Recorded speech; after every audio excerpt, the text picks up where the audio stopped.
Hello semua, balik lagi bareng gue Pian Rafe. Dan seperti biasa, di video kali ini gue bakalan lanjutin alur cerita yang sebelumnya pernah gue upload. Dan gak kerasa juga gue udah sampai ke session 5-nya. Dan tanpa banyak basa-basi lagi, yuk kita langsung check this out aja alur ceritanya.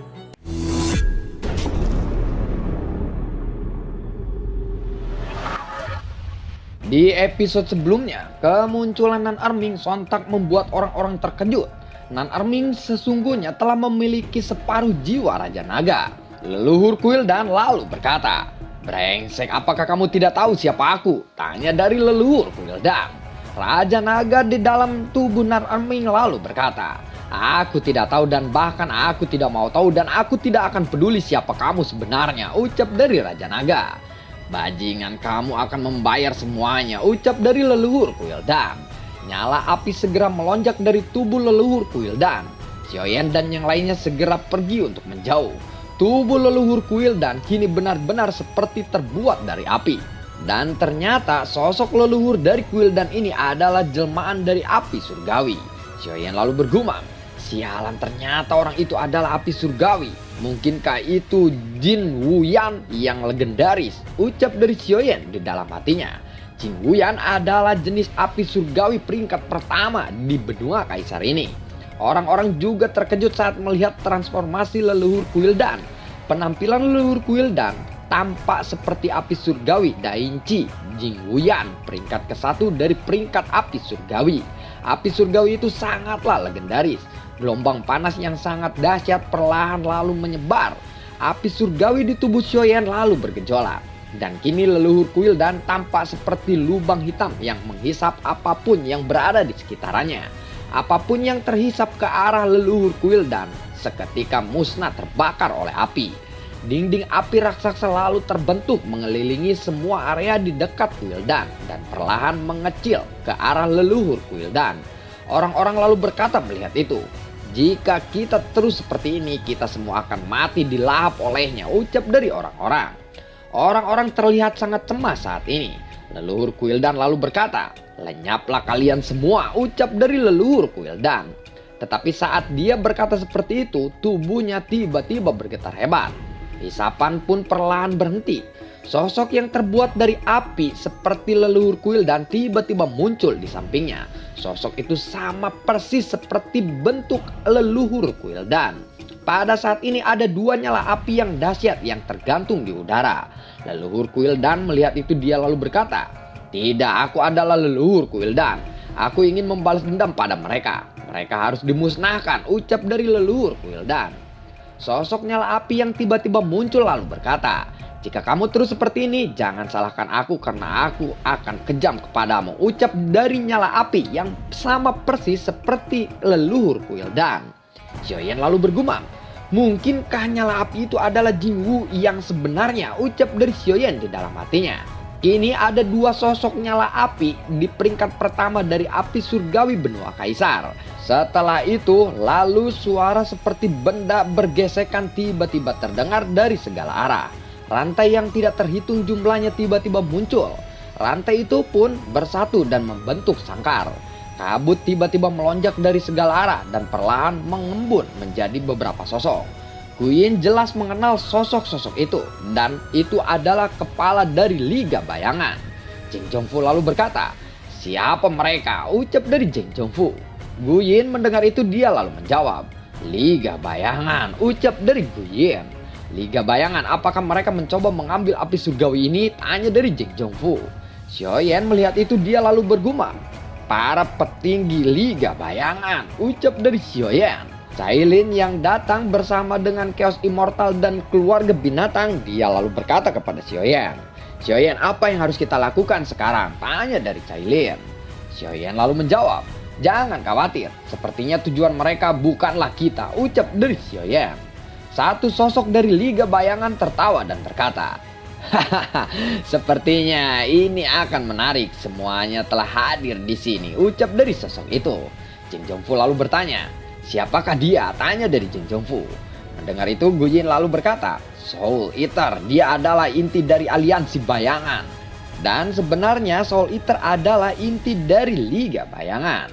Mendengar itu King Hauran lalu berkata, Soul Eater, aku sepertinya merasa akrab dengan orang itu, ucap dari King Haoran.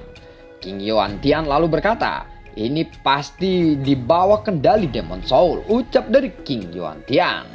Soul Eater lalu berkata, tetua keempat, sangat tepat. Ya, aku adalah Demon Soul, yaitu klan iblis yang tidak sejalan dengan Blood Demon. Aku memiliki banyak jiwa dan juga memiliki kekuatan Kaisar Bintang 9. Hari ini semua orang yang ada di sini tidak akan bisa lolos dariku, ucap salah satu dari sosok Soul Eater itu. Tatapan Soul Eater itu beralih kepada nyala api surgawi, lalu dia kembali berkata, tetapi sebenarnya tujuanku datang ke sini adalah untuk Tian Huo Daijin Jin Woyan, api surgawi peringkat pertama itu, ucap dari sosok itu yang belum diketahui namanya. Salah satu sosok dari Kaisar Demon Fantasi yang bernama Zhan Han lalu berkata, Soul Eater, aku belum pernah mendengarnya. Sepertinya mereka terlalu percaya diri kali ini, ucap dari Zhan Han. Soul Eater lalu menatap ke arah Zhan Han, lalu dia berkata, hei, bukankah kamu adalah salah satu kaisar dari iblis suku Demon Fantasi? Oh ya, bagaimana kabar klanmu sekarang? Tanya dari sosok Soul Eater itu. Zhan Han lalu mengepalkan tangannya dan berteriak, jaga mulutmu, jika leluhurku keluar dari retreatnya kamu pasti akan musnah, ucap dari Zhan Han. Lelucon macam apa itu? Kamu berani membunuhku? Yang benar saja, meskipun kalian semua bersatu, memangnya apa bisa untuk mengalahkanku, ucap dari sosok Soul Eater itu. Tatapan sosok Soul Eater itu lalu beralih ke arah sosok nyala api.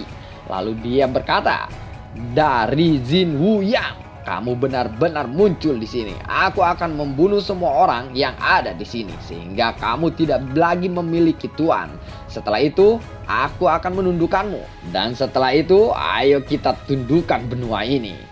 Selama kamu tunduk kepadaku, bahkan 3 kaisar bintang 9 yang tersisa di benua ini tidak akan bisa untuk menentangku, ucap dari sosok Soul Eater itu.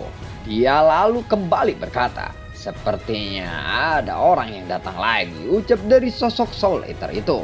Lalu seluruh kuil dan pun bergetar hebat dan domain api dengan cepat menghilang. Ketika Xiaoyan melihat ini, dia juga menghentikan gerakannya.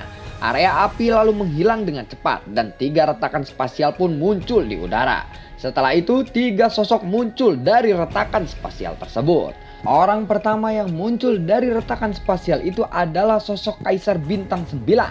Dia adalah leluhur dari ras manusia. Dia bernama Bai Yi. Bai Yi lalu menatap ke arah sosok dari Soul Eater itu. Dan sosok kedua yang muncul adalah Kaisar Bintang 9 dari ras iblis bernama King Hongfei. Dia juga menatap ke arah sosok dari Soul Eater itu. Sedangkan sosok ketiga yang muncul dari leluhur klan binatang yang sebelumnya pernah muncul untuk menyelamatkan Xiaoyan. Dia adalah leluhur dari King Lin. Dia bernama Yun Xin. Pada saat ini ada 3 sosok Kaisar Bintang 9 yang sebelumnya pernah disebutkan oleh peri yang pernah bertemu dengan Xiaoyan. Sekarang mereka telah muncul di depan Xiaoyan. Sementara itu Gui Yin menatap ke arah Yun Xin. Dia lalu berkata dengan pelan, Xin Er. Emosi Gui Yin benar-benar tidak menentu saat ini. Tubuhnya bergetaran saat melihat leluhur dari ras binatang itu. Gui Yin benar-benar tidak bisa menyembunyikan kegembiraannya ketika dia melihat Yun Xin. Sementara itu Jing Zhongfu lalu berkata kepada Gui Yin, Gui Yin, apakah dia wanita yang selama ini kamu cari? Tanya dari Jing Zhongfu. Mendengar itu Gui Yin lalu menganggukkan kepalanya dan berkata, sebenarnya demi bertemu dengannya aku telah melakukan perjanjian dengan aliansi bayangan. Jika aku berhasil membunuh 10.000 orang yang diperintahkan oleh aliansi bayangan, maka aku akan bisa bertemu dengannya. Aku telah menyelesaikan 9.999 tugas dari aliansi bayangan. Dan satu tugas lagi, aku benar-benar tidak memiliki hubungan apapun dengan aliansi bayangan, ucap dari Gui Yin. Ternyata dulu Gui Yin rela membunuh 9.990 orang hanya untuk bisa bertemu dengan kekasihnya lagi. Tetapi dia benar-benar tidak menyangka bahwa hari ini dia akan melihatnya lagi. Jing Zhongfu mendengar itu dia lalu berkata, aku berjanji bahwa tidak akan ada yang mati kali ini dalam pertempuran ini, ucap dari Jing Zhongfu. Mendengar itu Gui Yin lalu berkata, "Kenapa kamu membantuku?" tanya dari Guiyin. Jing Jongfu lalu berkata, "Entahlah, aku hanya sedikit bersimpati kepadamu," ucap dari Jing Jongfu. Sementara itu, sosok Soul Eater tersenyum dan berkata, "Hahaha, menarik sekali kalian bertiga ada di sini. Aku pastikan tidak akan ada yang lolos hari ini," ucap dari sosok Soul Eater itu. Leluhur bayi mendengar itu dia lalu berkata, "Yunsin, apakah kamu pernah melihat orang ini sebelumnya?" tanya dari leluhur bayi.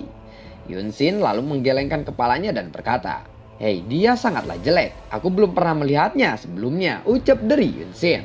Lalu Baiyin mengalihkan pandangannya ke leluhur Kaisar Iblis. Dia lalu berkata, "Saudara King, apakah kamu pernah melihatnya juga?" tanya dari leluhur bayi. King Hongfeng lalu berkata, "Soul Eater ya. Sepertinya aku pernah mendengar sedikit informasi tentang Soul Eater. Hanya sampah saja dari keluarga Demon Soul," ucap dari King Hongfeng. Soul Eater mendengar itu dia tersenyum dan berkata, "Bukankah itu senior King Hongfei? Apakah aku juga harus memanggilmu leluhur?" "Oh iya, aku lupa. Tetapi Demon Soul dan Blood Demon sudah terpisah. Gelar leluhur sudah tidak diperlukan lagi kali ini. Tetapi aku masih sangat menghormatimu," ucap dari sosok Soul Eater itu. "Kamu tidak perlu banyak bicara lagi," ucap dari King Hongfei. "Begitu ya, kalau begitu silakan. Kamu yang berbicara saja," ucap dari Soul Eater itu. "Brengsek," ucap dari King Hongfei. King Hongfei lalu mengangkat tangannya dan seluruh ruangan di kuil dan bergetar. Di tengah udara, telapak tangan berukuran 100 kaki lalu terbentuk. Soul Eater lalu membentuk segel tangan yang rumit. Banyak rantai hitam segera melesat ke arah telapak tangan raksasa itu lalu membungkusnya. Rantai hitam itu lalu mengangkat telapak tangan raksasa yang dibentuk oleh King Hongfei. Buar, telapak tangan raksasa itu pun runtuh dengan cengkeraman rantai yang dikeluarkan oleh sosok Soul Eater. Soul Eater itu lalu tersenyum dan berkata, "Telapak tangan yang sangat kuat. Aku benar-benar beruntung tidak terkena serangan itu," ucap dari sosok Soul Eater itu. King Hongfei lalu mengepalkan tangannya dan Soul Eater pun berkata, "Apakah cuma itu kemampuan seseorang Kaisar Bintang 9? ucap dari sosok Soul Eater itu. King Hongfei lalu berkata, "Baiklah, karena kamu benar-benar ingin mati, aku akan menunjukkan kekuatan yang sebenarnya dari seorang Kaisar Bintang 9, ucap dari King Hongfei. Dokinya pun segera melonjak dari tubuh King Hongfei. Aura menakutkan lalu menyebar. Akibat dari aura ini, semua orang merasakan sesak nafas. Setelah itu King Hongfei lalu mengulurkan tangannya dan tombak berwarna merah darah pun muncul di tangannya. Setelah itu dia lalu melemparkan tombak itu ke arah sosok Soul Eater itu. Soul Eater itu lalu mengeluarkan jarinya dan ratusan rantai hitam pun muncul dan segera melesat ke arah tombak yang dilemparkan oleh King Hongfei. Buar, melihat itu King Hongfei lalu berkata, "Sialan, rantai itu ternyata cukup kuat. Dia berhasil menahan tombak darahku," ucap dari King Hongfei. Lalu bagaimana kelanjutan ceritanya? Nantikan konten gue berikutnya dan semoga sehat selalu untuk kalian. Bro, bukannya gue nggak jadi skripnya salah-salah bro. Jadi mohon maaf ya, ini juga gue ngerekap sendiri dan gue coba diperbaiki lagi. Mohon maaf kalau durasinya 13 menit ya. Besok kita lanjut ya. Soalnya ini udah malam bro. Jadi skripnya tuh agak gimana gitu, nggak nyambung banget, dan mungkin kalau gua dubbingin itu bakalan malah menjadi pusing bro. Dan pokoknya nggak nyambung deh. Gua benar-benar sorry minta maaf banget ya. Beginilah kalau gua terlalu percaya sama orang lain begini nih. Makanya gua nih nasihat dari gua ya buat kalian, jangan terlalu mengandalkan orang lain gitu cuy. Jadi kalian harus bisa mengandalkan diri sendiri bro. Jangan mengandalkan orang lain, jangan tergantung sama sekali sama orang lain. Ketika lu misalkan tergantung sama orang lain, lu bakalan aduh gimana gitu ketika hasilnya anjir kenapa begini gitu kan. Aduh itu malah down banget. Jadi emang benar sih, percayalah sama diri sendiri harusnya bro. Jadi jangan sampai tergantung sama orang lain, itu nggak baik bro. Kalau bergantung pada orang lain, mendingan lu cobain sendiri aja. Dan apapun yang lu lakuin, mendingan yang terbaik buat lu sendiri bro. Gitu aja bro. Oke, terima kasih semuanya, itu pelajaran dari gue di episode ini ya. Tidak lupa gue selalu ucapin terima kasih banyak buat kalian yang sudah mendukung channel ini dari awal hingga saat ini. Dan gue selalu ucapin terima kasih banyak juga buat kalian yang sudah mensupport channel ini lewat link Saweria di bawah kolom deskripsi. Dan buat kalian yang suka akan alur cerita Battletrop The Heaven kelanjutannya ini, kalian bisa like, share, dan bagi-bagikan ke teman kalian. Oke, terima kasih semuanya dan sampai jumpa di video gue berikutnya. Dan semoga sehat selalu untuk kalian. Dadah!